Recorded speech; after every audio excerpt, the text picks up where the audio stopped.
Yes, so hello everyone, Hitesh here and today we're gonna talk about your most awaited movie called Heropanti 2 जो कि हाल ही में theatres में release हुई थी और मैंने खुद जाकर इसे बड़े पर्दे पर एंजॉय किया। और अगर मूवी की स्टार कास्ट की बात करी जाए तो इसमें है none other than mister Tiger Shroff और एक्ट्रेस हैं तारा सुतारिया। वेल नाम तो है इसका हीरोपंती 2 लेकिन इसका हीरोपंती 1 वाले एडिशन से कोई लेना देना नहीं है। तो अगर आपने इसका फर्स्ट पार्ट नहीं भी देखा है तो भी आप डायरेक्टली जाकर इस मूवी को एंजॉय कर सकते हैं और अगर फ्री के पैसे बचाने हैं तो ये एक्सप्लेनेशन आपके लिए है। So now without wasting time चले आते हैं इस कहानी की मेन स्टोरी लाइन की तरफ, जिसकी शुरुआत में हम एक बहुत ही बड़ा मैजिक शो देख पाते हैं जिसके अंदर लैला नाम का एक मैजिशियन सभी के सामने अपनी मैजिक ट्रिक्स दिखाता है, यानी कि नवाजुद्दीन सिद्दीकी। मगर मैजिक दिखाना बस उसका एक साइड पैशन था, उसका दूसरा काम था साइबर क्राइम करना। और लैला चाहता था कि 31 मार्च को जब पूरे इंडिया के लोग अपना टैक्स पे करें और जब बैंक पूरी तरीके से नोटों से लबालब भर जाएं तो वो उन सभी को हैक करके वो सारा पैसा अपने पास रख ले। मगर लैला के इस प्लान पर कुछ लोगों को शक होता है, इसी वजह से वो लैला के साथ मीटिंग करने के लिए आए होते हैं। मगर उन्हीं में से एक पुलिस कॉप निकलता है और लैला को ये बात पता चल जाती है, इसलिए वो उन सभी लोगों के सामने उसे जान से मार डालता है और बताता है कि इस शख्स के पैन में एक कैमरा छिपा था जिसने हमारी सारी बातें सुन ली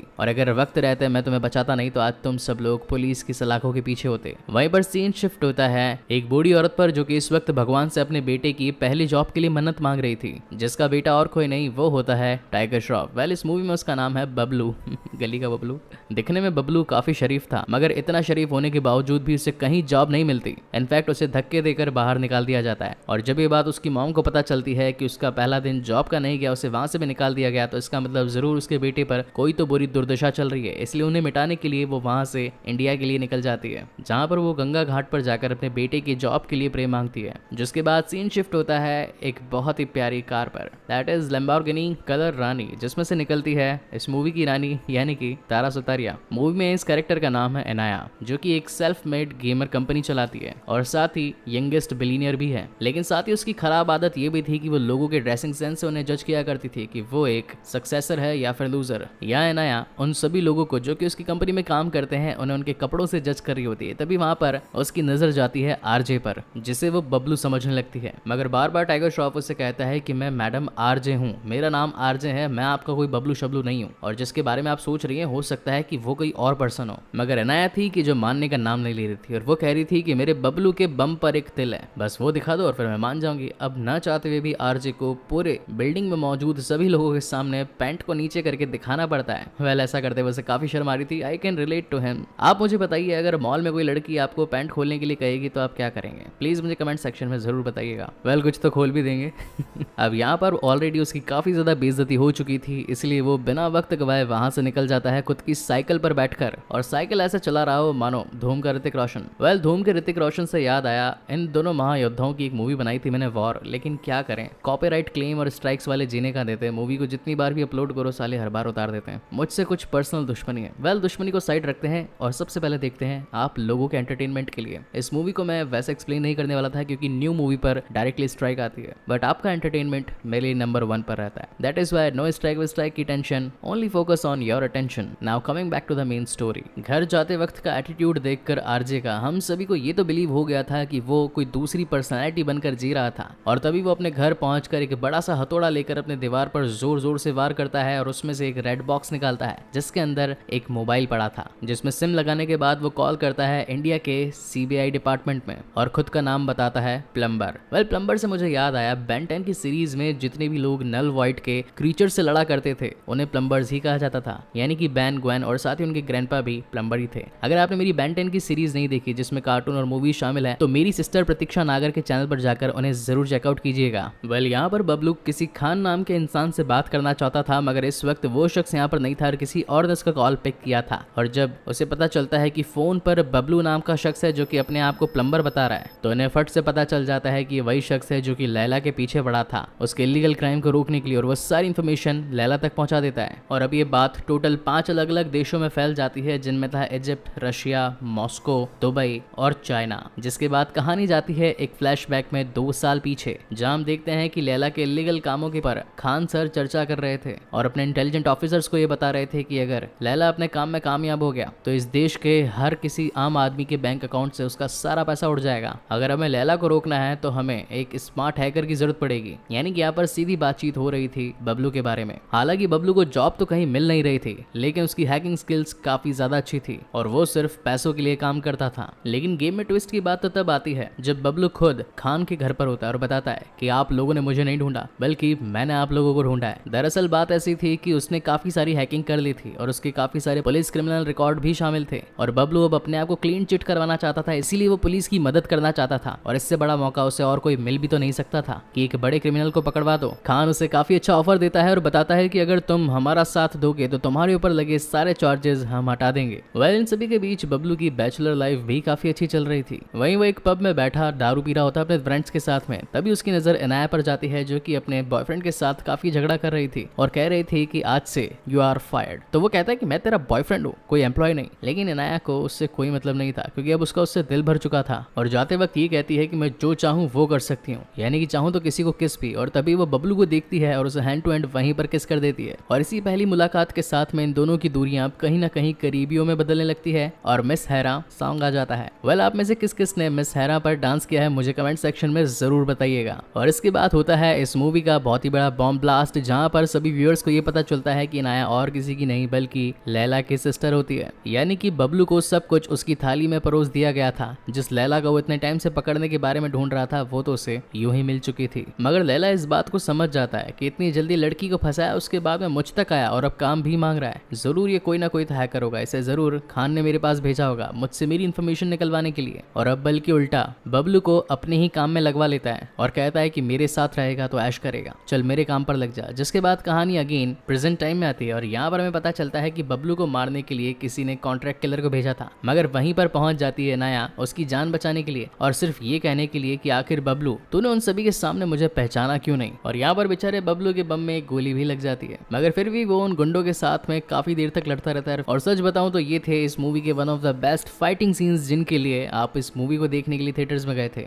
जिसको फाइटिंग को देखने में मजा आता है उसके लिए तो ये मूवी पैसा वसूल है, but if you are acting centric people then please avoid this movie, क्योंकि इसमें एक्टिंग का ये भी नहीं था। ये तो मैंने मेरे दिल की बात बोल दी। Coming back to the main story, Bablu के बम में लगी गोली को निकलवाने के लिए वो एक घोड़ों के अस्पताल में पहुंचते हैं, जहां पर एक हॉट एंड सेक्सी डॉक्टर आकर उसे उसकी पैंट खोलने को कहती है। बबलू बिना शर्माए पैंट खोल के रख देता है, जिस पर इनाया को गुस्सा आता है कि जब मैं बोलती हूँ खोल खोल तो खोलता नहीं, उसने बोला तो हैंड टू हैंड खोल दिया। बम में से गोली निकलवाने के बाद में ये दोनों उन गुंडों से छिपने की कोशिश करते हैं, लेकिन यहाँ पर भी लैला के गुंडे पहुंच जाते हैं और अगेन यहाँ पर काफी मारामारी होती है, जिसके बाद में लैला अपनी बहन को वहां से लेकर निकल जाता है और काफी सारे बम धमाकों में बबलू वहीं रह जाता है। व्यूअर्स को यहाँ पर ये लगता है कि यहाँ पर बबलू की जान चली गई, लेकिन तभी उसकी माँ का कॉल उसे आता है, कहती है कि बेटा मैंने तेरी जान के लिए गंगा माँ से मन्नत मांगी थी। और होना क्या था, हिंदी मूवी के हीरोज फिर से उठ खड़े होते हैं। अब यहाँ पर इनाया को ये लगने लगता है कि बबलू की डेथ हो चुकी है, इसलिए वो बार बार उसकी कब्रों पर जाकर फूल चढ़ाने लगती है। ये सब कुछ बबलू दूर खड़ा देख रहा था और ये सोच रहा था कि यार मैंने ये क्या मिस्टेक कर दी, जो मुझसे इतना ज्यादा प्यार करती है आखिर मैं उससे इतना दूर कैसे रह सकता हूँ। और वो खुद ही आकर उसके सामने कन्फेस कर देता है कि यस मैं आरजे नहीं, मैं ही बबलू हूँ। अब यहाँ पर बेसिकली कहानी अगेन फ्लैशबैक में जाती है और सीधा उसी मोमेंट से स्टार्ट होती है जब बबलू ने लैला के लिए काम करना शुरू कर दिया था और उस वक्त वो लोगों के बैंक अकाउंट से उनके सारे पैसे खाली किया करता था। लेकिन यहाँ पर एक इंसिडेंस भी होता है जहाँ पर बबलू अपने कमाए हुए पैसों से अपने दोस्तों की अय्याशी के लिए एक घर को खरीद देता है। वहीं पर पास ही में और माँ और एक छोटा बेटा रहता था उसका, जिसके पति ने सुसाइड कर लिया था कॉज ऑफ उसका पूरा घर नीलाम होने वाला था और जो पैसे उसके बैंक अकाउंट में थे वो खाली हो चुके थे। इस इंसिडेंस को देखकर बबलू को याद आता है कि ये गलत काम करने वाला और कोई नहीं बल्कि वो खुद था, जिसके बाद वो ये ठान लेता है कि अब वो लैला के लिए काम नहीं करेगा बल्कि खान के साथ हाथ मिला लेगा और जितना पैसा उसने आज तक लोगों के बैंक अकाउंट से उड़वाया है उन सभी को वापस लाने की कोशिश करेगा। और अब क्योंकि उस बूढ़ी औरत के पति उस बैंक अकाउंट के खाली हो जाने की वजह से सुसाइड कर गए थे और घर नीलाम होने वाला था, तो वो घर जाकर कुछ पैसे निकालता है और बैंक में जमा करवा कर उन्हें उनका घर वापस दिलाता है और फिर खान के पास जाकर उससे हाथ मिला लेता है और कहता है कि अब मैं लैला को पकड़वाने में आपकी हेल्प करूंगा। जहां पर खान उसे कहता है कि तुम्हें कुछ भी नहीं करना, तुम्हें बस सारा चुराया गया डेटा इस पेन ड्राइव में डालकर मुझे लाकर दे देना है। तो बबलू कहता है कि वहां पर घुसना आसान है, लेकिन जैसे मैं डेटा एनक्रिप्ट करके इसमें डालूंगा और अगर इन हैकर्स को पता चल गया तो वहां से मेरा निकलना मुश्किल है और अगर मैं वहां से नहीं आया तो समझ लीजिएगा कि मैं मारा गया। जिसके बाद नेक्स्ट डे वहां से बबलू पहुंचता है लैला के यानी कि खुद के ऑफिस में, जहां पर वो सारी हैकिंग्स किया करता था और वहां पर जाकर चुराए हुए सारे डेटा को उस पेन ड्राइव में डालने लगता है और वो निकलने ही वाला होता है कि वहां पर मौजूद कुछ हैकर्स को ये पता लग जाता है कि अभी अभी यहाँ से सारा डेटा निकाला गया है और किसने निकाला है, सीसीटीवी फुटेज के थ्रू पता चलता है कि वो था बबलू। जिसके बाद सारी वहां की सिक्योरिटी आकर उसे पकड़ने लगती है, लेकिन तभी यहाँ पहुंच जाता है खान और अपनी पुलिस फोर्स की मदद से बबलू को वहां से बचाकर निकलवा देता है। और इसी वजह से पिछले 2 सालों से बबलू लैला के लोगों से छिपता फिरता आया था। जिसके बाद कहानी अगेन प्रेजेंट टाइम में आती है और यहाँ पर जो गुंडा बबलू के पीछे लगा था उसने लैला को इन्फॉर्म कर दिया था कि वो इसी शहर में है। जिसके बाद बबलू को पकड़ने की चाहत में लैला उसकी माँ को ही बंदी बना लेता है और कहता है कि क्या आप मेरे घर पर आ सकते हैं, आपका बेटा और मेरी बहन आपस में बहुत ज्यादा प्यार करते हैं, क्यों ना उनकी शादी करवा दी जाए। अब वहां पर बेचारी उसकी भोली माँ अपने बेटे की शादी करवाने के लिए पहुंचती है, लेकिन उसे क्या पता था कि वो तो खुद सांप के बिल में जा रही है। जिसके बाद लैला बबलू को कॉल लगाता है और कहता है कि अगर तेरी माँ की जान बचाना चाहता है तो चुपचाप यहाँ पर आ जा। अब हीरोपंती तो हीरोपंती सबको आती नहीं और इसकी जाती नहीं, अपनी छोटी बच्ची को बचाने के लिए ये पहुंच जाता है सीधा लैला के घर पर। वेल यहाँ पर इतने सारे सिक्योरिटी वाले थे, इनके सामने सीधे हाथ से बिना लड़े निकलना बहुत बड़ी बात थी। इसीलिए बबलू ने उसी की एक साथी की पॉर्न वीडियो क्लिप खुद के पास रख ली थी और सही मौका आने पर उसी के खिलाफ यूज करी, जहां पर बबलू आसानी से उन गुंडों से बचकर निकल जाता है। अब बबलू को अपनी माँ को सेफ रखना था, इसलिए वो अगेन अपनी माँ को इंडिया भिजवा देता है और कहता है कि बस 10 दिन का इंतजार करना है आपको वहां पर, क्योंकि यहाँ पर कुछ जरूरी काम है जो मुझे निपटाने। अब इन 10 दिनों के अंदर बबलू लैला के उन 5 साथियों के पास एक एक करके जाता है और उन सभी को देता है, पहले चाइना, फिर इजिप्ट, फिर रशिया, फिर दुबई, फिर मॉस्को, और हर एक को खत्म कर लेने के बाद में बारी आती है खुद लैला की। मगर लैला को मारना इतना आसान नहीं था। वो एक क्रिमिनल के साथ साथ एक मैजिशियन भी था, जिसकी खुद की एक अजीब दुनिया थी, इल्यूजन से भरी हुई। अगर आपने मेरी स्पाइडरमैन होमकमिंग देखी होगी तो उसमें मिस्टीरियो के पास में भी ऐसा ही कुछ मायाजाल था, जहां पर वो इल्यूजन्स क्रिएट कर करके सामने वाले को थका देता था, और वैसा ही कुछ इस बार भी करने वाला था। वेल ये दिन था आज 31 मार्च का, जिस दिन सारे लोगों के बैंक से उनका पैसा गायब होने वाला था और अब बस कुछ ही वक्त बचा था बबलू के पास में। मगर लैला के इल्यूजन्स खत्म नहीं हो रहे थे। कभी समुराइज उस पर तलवार से हमला कर रहे थे, तो कभी हैरी पॉटर वाले चेस का गेम उसे पार करना पड़ रहा था, तो कभी सांप सीढ़ी की तरह लैला बार बार सांप की तरह छिप जा रहा था। मगर फिर बबलू अपनी मैथमेटिक्स को यूज करता है, अपनी हैकिंग स्किल्स को अपने माइंड में फिट करता है और सारा ज्योमेट्रिकल गेम उसे समझ में आ जाता है। वो भूल भुलैया उसके दिमाग में बिल्कुल क्लियर हो चुकी होती है। जिसके बाद बबलू सीधा जाकर लैला को पकड़ता है और उसके अरबों खरबों के ट्रांजैक्शन को वहीं पर रोक देता है, और जाते वक्त जादूगर को ही जादू दिखाकर, यानी कि लैला के हाथ में बम पकड़ाकर और उसके दिमाग के साथ खेलकर उसे वहीं पर मरने के लिए छोड़ देता है। और इसी के साथ ये शानदार मूवी यहीं पर खत्म होती है। सो गाइस, आपको ये वीडियो कैसा लगा प्लीज मुझे लाइक और कमेंट करके जरूर बताइएगा, और अगर पहली बार चैनल पर आए हैं तो इसे सब्सक्राइब जरूर कीजिएगा, क्योंकि मैं इसी तरीके की बेहतरीन मूवीज आप लोगों के लिए लाता रहता हूँ। सो तब तक के लिए keep watching and stay safe. मिलते हैं अगले वीडियो में।